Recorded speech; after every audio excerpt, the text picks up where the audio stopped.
Hey guys, Logan here. So with the new Battlefield game coming up, we are getting more and more information about the different features and functions in the game. And a while ago we got information about the class system in an article and how it will work, and since then the community have been leaving feedback on how they would like the classes to work, and that feedback has been taken in by the developers, and some things have actually changed since that first article. And recently we got part 2 of that article and the class system and how it will work. And that's what we are taking a look at today. So no point wasting time, let's dive right in. Okay, starting with a small recap of the first part we got a while back. The class system is composed of two main components, being customizable and class defining. And yeah, you can see it in the image right there. Customizable meaning weapon loadouts, class gadgets, training and throwables. And class defining meaning signature weapon, signature trait, signature gadget and weapon packages. Just like the image right there. And I made a video where I cover all that in more depth, so check that video out after this one and I will link it down below. Okay, so moving on with some new stuff here. The customizable part called training is getting introduced, and here is how it works. Each class will have two different training paths that you can equip in the loadouts menu. The different stages of the training will act like somewhat passive bonuses that build up depending on how well you and your squad is doing on the battlefield. And I mean like collecting XP or completing objectives across various modes. And the training path will have 3 levels that you will progress towards, and here you can see an example of the recon training, and there you have one training path that is called Sniper and the second one is called Pathfinder, and these two offer different bonuses awarded if you play well, so make sure you check out what training path you have equipped for your soldier before deploying. So let's take a look at this example right here. For sniper training for the recon class, we got level 0, that's improved auto spot speed, range and duration. Level 1, sniper hits highlight enemy and prevents healing. And level 2, sniper headshots are unrevivable. And level 3, which is the same for both training paths, is call in a UAV to mark position for passive spotting.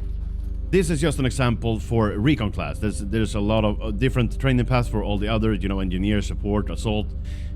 So yeah, they're gonna be different. But the point is, play well on the battlefield. You and your squad will climb those levels and get those bonuses. This training path really reminds me of the field upgrades that were present in Battlefield 4.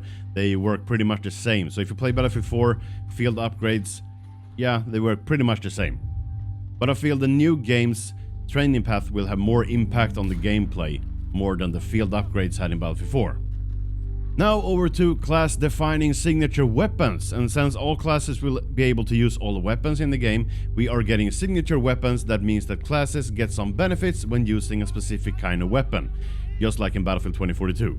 Like this, if you play assault class and you use an assault rifle, you will have the benefit of faster transition from sprint to shoot and quicker switching between the weapons. If you play as an engineer and use an SMG, you will have improved hipfire control when using that SMG, and support using an LMG will prevent you from getting the penalty of moving slower with that weapon with all that weight.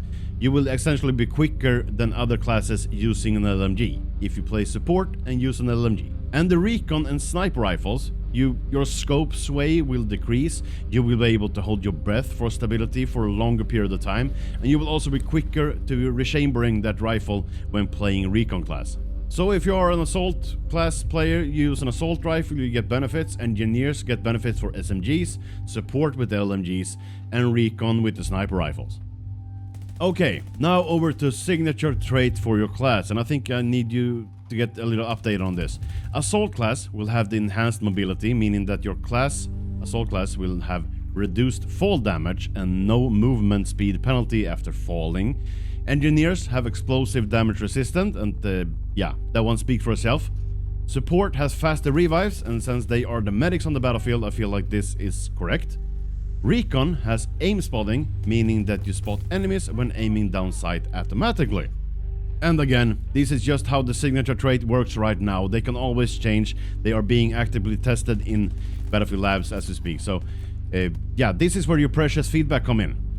Okay, now over to the class defining signature gadget. That's a long sentence, but we got it. All classes will have a gadget that you always carry with you. You don't pick it, you get it when you choose the class. And for assault, that's the adrenaline injector. This gadget is being tested and it's up for more balancing, but for now it grants resistance to flash and stun effects, a bit faster sprint speed, reduces explosive damage and makes you hear enemy footsteps a bit louder for a brief period of time. This is way too much good for one simple gadget for one class, so I think this is bound to change. Engineers will have their repair tool. You know what to do with that, repair vehicles or stations or stuff like that. Support will have the supply bag, and this time the health bag and ammo bag are the same thing. And when you see a supply bag, you will get what you need from it, health or ammo or both. The recon class will have a motion sensor. That's it. And all of those are just pointed at how you should play the class. Like recon have motion sensors, sure, they are sniping. Engineers, they gotta repair. Assault is more of a head-on kind of guy, so I get what you get, why you get that injection, but it's I think it's way too good right now. And of course support got that supply bag, and I think it's a good thing that you don't need to pick ammo or health bag. They are the same thing now. That's really good. Okay, there you have all the information I think you need and want to know from the Class System Part 2 article for the new Battlefield game. And one last reminder here, these are just how the classes work at the moment, or what they're aiming for, and that means that things might be tweaked or changed before launch. Remember that, and we'll see what happens. I will leave a link to the full article in the description down below if you'd like to read it all for yourself. Now, of course, I want to know what you think about the class system for the new Battlefield game. Tell me your thoughts in the comment section down below. Be constructive with the feedback, and I will bring it out to the developers, and let's see what happens. But make sure to subscribe to the channel for everything new to Battlefield. Hit that like, I really much appreciate that. And share this video with a friend, and I hope to see you in my next one. This is Logan, signing out.